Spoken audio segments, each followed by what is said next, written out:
Yeah, making the new IP is, how can I put it? It's just don't do it. It's insane. I mean, it's a very difficult process. You have more questions than you have answers, especially when you come from like you've been making Uncharted 1 and Uncharted 2, just kind of like now like things are going, you just kind of like good momentum, and then suddenly that momentum like just drops, it stops. It's a very challenging process to create a new IP, and you're gonna fail over and over again, but that's what it takes. New IPs are really hard. They're hard because you don't know what's fun yet. You're building new tech, new AI, establishing new characters, new art, all this. You don't get that controller in your hand for like 6 months to a year. You don't know what it is yet. I remember like ages ago coming on the project and what are the infected gonna do? Like, what are they gonna do? They're gonna behave like this. I'm like, okay, we're like trying to imagine what's gonna happen. Fast forward like 4 months, they don't do that at all because it didn't work, right? It's hard mode, right? Like, it's game development on expert. There's a big thing about making a game, right? Which is a game has to be fun. You get your first build where everything's working. You got player mechanics. You can walk around the world. You can shoot. You can melee attack people. You've got the AI in there. They're very intelligent, very difficult, and it's totally not fun because they snuck up behind you and murdered you in a second, and there was no way to figure out what was going on. We're making a game, by the way. Hey, James.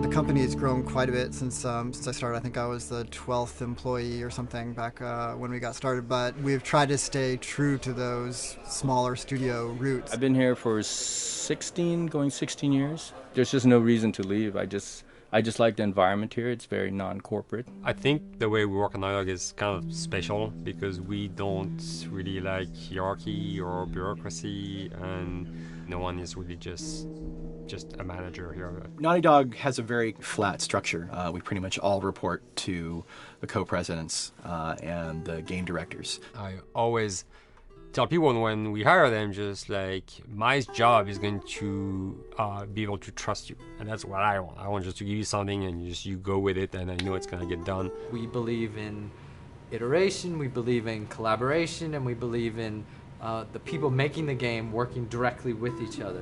When we have designers and artists, animators all mixed up, anybody that's working on the same tasks, the same characters, the same areas, put them next to each other so they can communicate a lot better. We don't have a lot of meetings because if you need something to get done, you just walk over and you talk, and then you go back to your desk and you finish it up. And I really like that. I like when I just walk in the office and I see just designers talking with the programmers or programmers over the animators and talking to them. I think that's when really the magic happens. Naughty Dog, we really try to cultivate a culture where anybody can criticize anybody else's work. And we encourage people to be blunt about it and not try to sugarcoat it too much. It takes too long to be nice sometimes.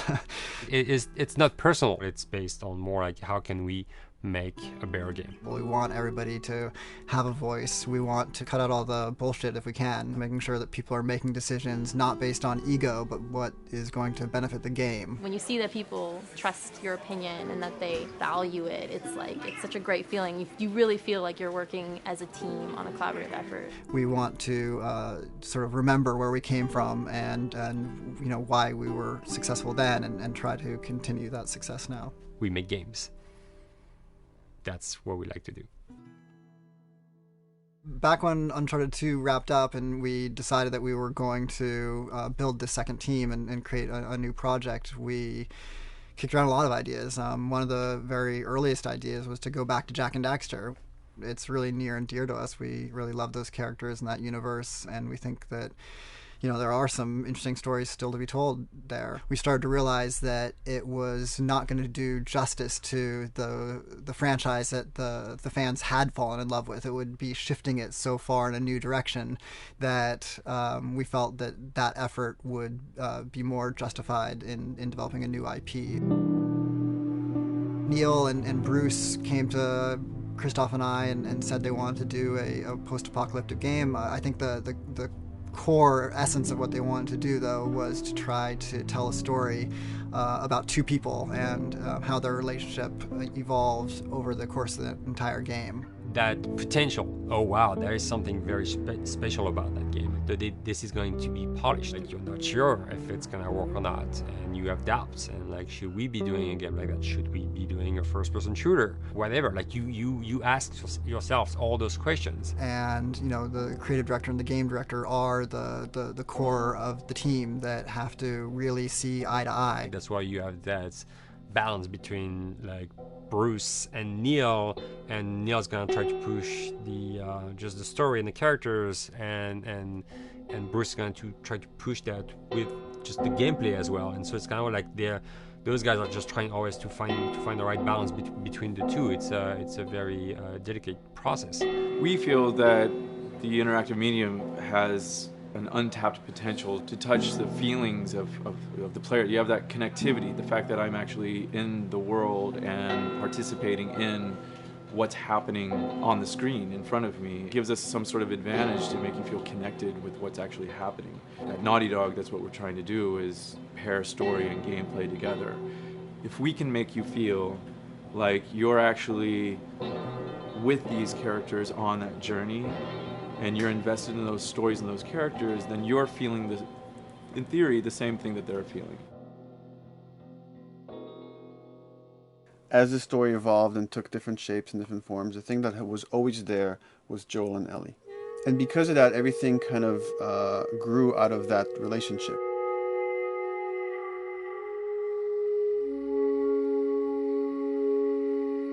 We've seen kind of that role of the anti-hero change, especially over the last 3 to 5 years, to where before it was like the thick-neck mercenary kind of guy.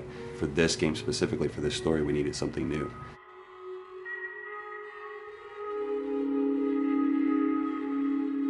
The reason we didn't want to make Ellie Joel's daughter from the get-go is because it wouldn't have anywhere to go. Of course, at that point, he'd be willing to do anything for his daughter because that is what a dad would do for his daughter. If they didn't even know each other at the beginning of the story, then we start from scratch. It's almost like the player has the same relationship to Ellie as Joel does. And we could take our time to build that relationship between these characters. And if we do it right, then the player will be feeling that same growth that Joel does. And we're kind of mirroring that emotional relationship between the two.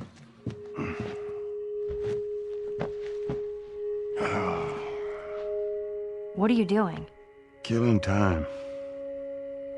Well, what am I supposed to do? I am sure you will figure that out.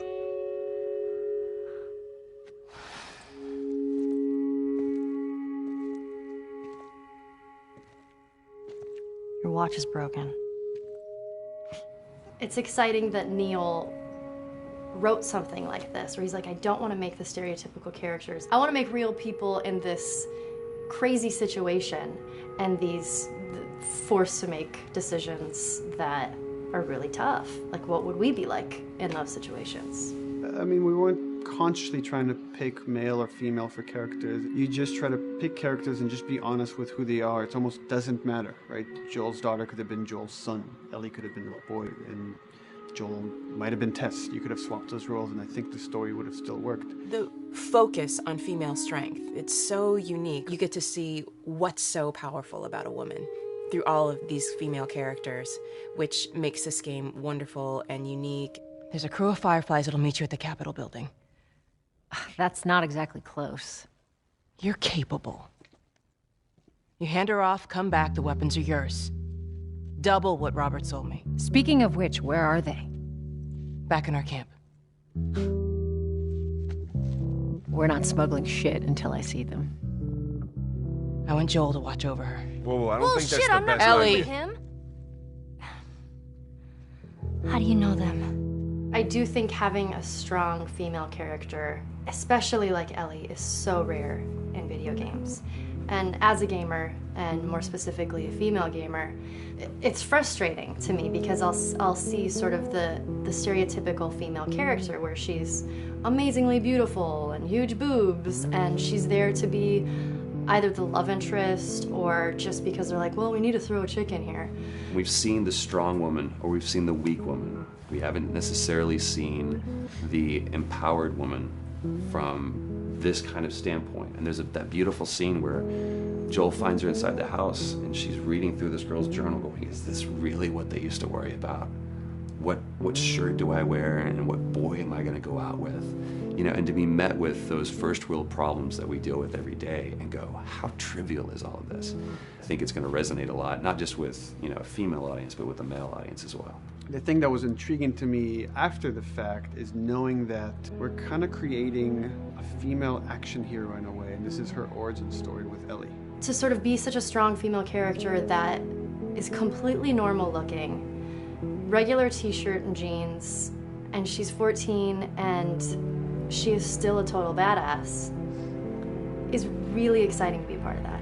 There's so few non-sexualized women in video games, especially in the main role, that we were kind of proud that we were creating one. It's very complex, and without the players knowing it, she becomes the protagonist by the end of the story.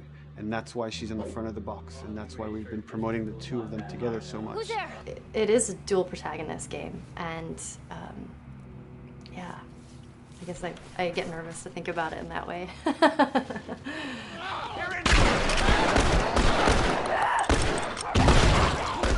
We couldn't talk about it. In fact, in interviews we've been lying about it, saying you never play as Ellie because it was so important for that to be a surprise. Sorry, journalists. Here we go.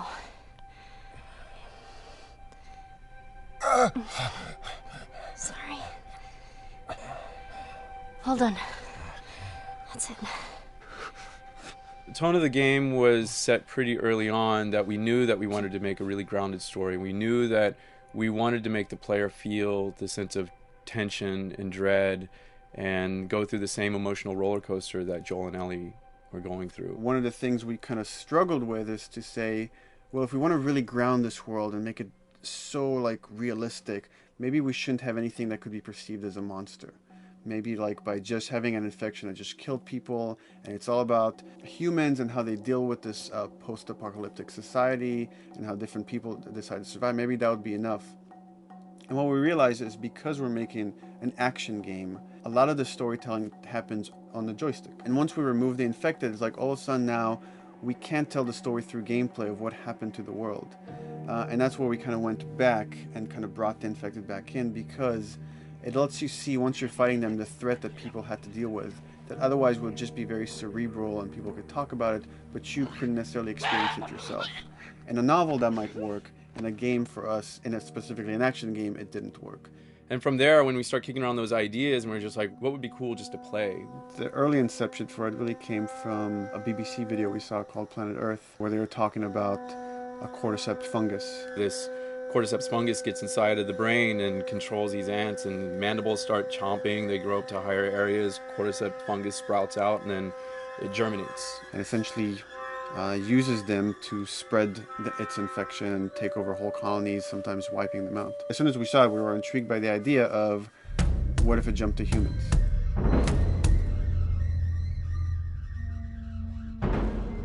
So what would happen? How would people react? What would happen to society? As we're trying to develop the look of the infected, we went through so many different iterations, some that looked really alien and subhuman, some that looked just essentially like zombies, and we couldn't find like an original place for them.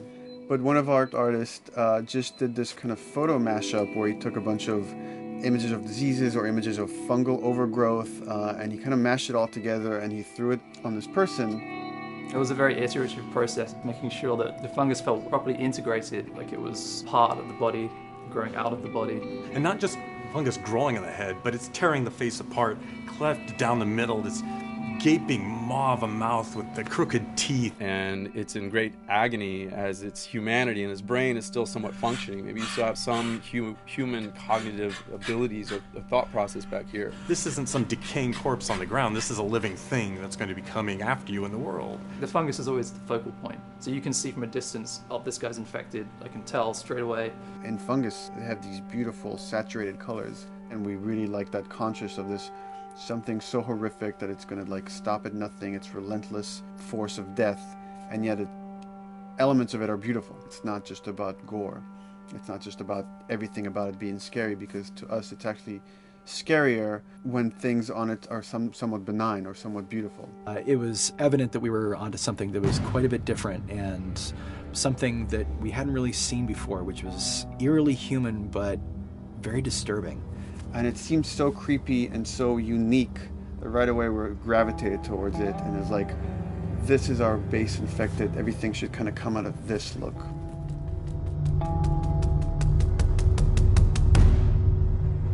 So once we had this idea of the face splitting kind of look that eventually became what we called the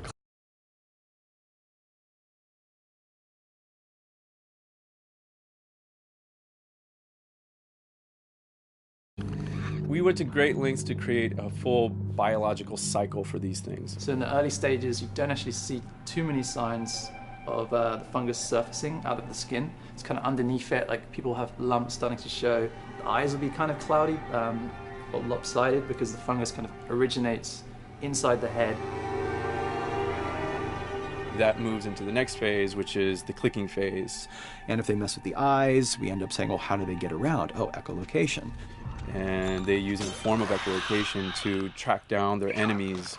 Just like bats or even some blind people can see by making a clicking sound, a sound that on its own wouldn't be very scary. And then to associate it with something that people in this world are very fearful of, so that as you're exploring an environment, all of a sudden you hear this click and you're seeing everybody just get frightened, just everybody duck, everybody hushes. Great.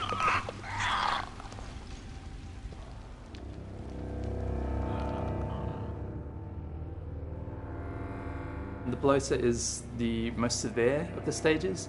So large pieces of the body has been replaced by these kind of fungal plates. The fungus completely takes over the body and blooms. They're kind of covered in things that have been growing on them. Things like moss and like little life on life kind of. What the fuck is that? Goddamn bloater! When the infected feels like it's going to die, it finds like a dark corner and it becomes part of the environment. The human elements aren't there anymore. And then the body is gone. They lay down and sprout and then spew spores. And if people can breathe those spores, they become infected as well. It all had to kind of make sense of how each stage flowed from one to the other. And that's hopefully how we've created a world that you can kind of look through it and understand the science behind it and say, I could buy this, I could get into this.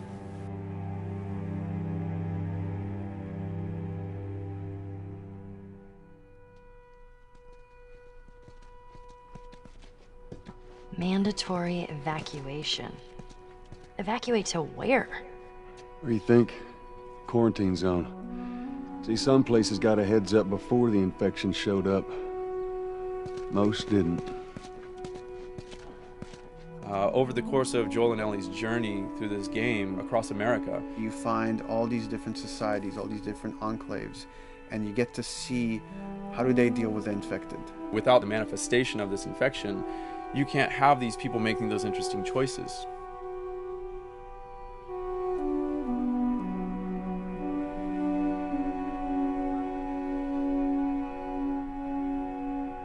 The world we decided was actually its own character, really grounded with a lot of texture. What happens, after 20 years of the fall of man, when no one's taking care of anything?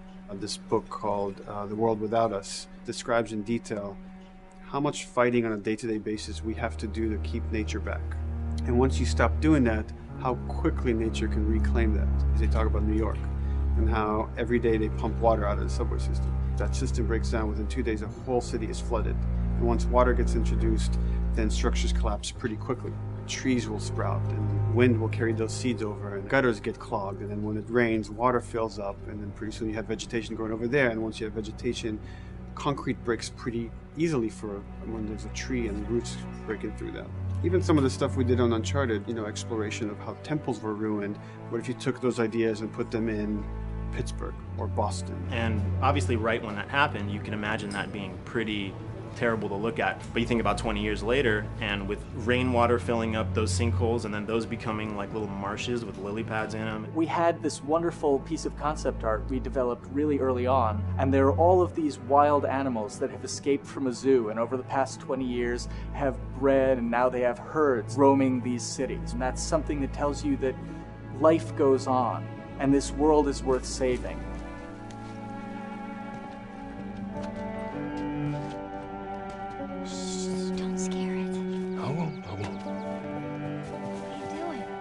There's something really pretty about nature reclaiming its domain once we are gone. So fucking cool. We have another level of OCD of the logic goes into some of these environments. Water damage seeps in, and then that creates some little moss growing on the floor, or a tree radiates energy from its base, and that over time starts to melt the snow around, and that's the reason why you'd see those little rings of leaves showing through in the snow. That gives it that extra, believability. This is pitch art. I'll try to start with an idea that conveys sort of the feel of the environment. Something like this, very brushstrokey, very painterly. You can see not a lot of detail, just energy and conveying a mood. This is sort of just a conversation starter, and then this would be more of an actual space. So you start talking about, is this too tight of a space right here? Would the player even fit through there? Do we even want to include water? Those are conversations you start having a little bit later. And then it usually needs several more passes back and forth in order to be tightened up to be the experience that you would see in the final product. So, dude, I was actually trying to figure out right here, there should probably be some dead foliage. It might be cool to see some of the dead stuff around the edges of the green, or like even spilling out into the street. Maybe what we do is, in some of these areas, we use it as like a transition from the actual concrete to the side of the building, so like they're almost sitting on top of a bed of dead foliage, like that really rich kind of like orangey brown color. Sienna or something would be nice. Something real cheddary. That's how you know you're done. The end product often ends up being stronger because that bouncing back off somebody else gives you a result that maybe you wouldn't have even thought of in the first place. All right, here's the bridge. That's our way out of here. As far as concept art goes, definitely the ultimate goal is just helping everybody as much as possible. Me and the background artist will work together. I'll often just go to them because they've got like a really, really good like visual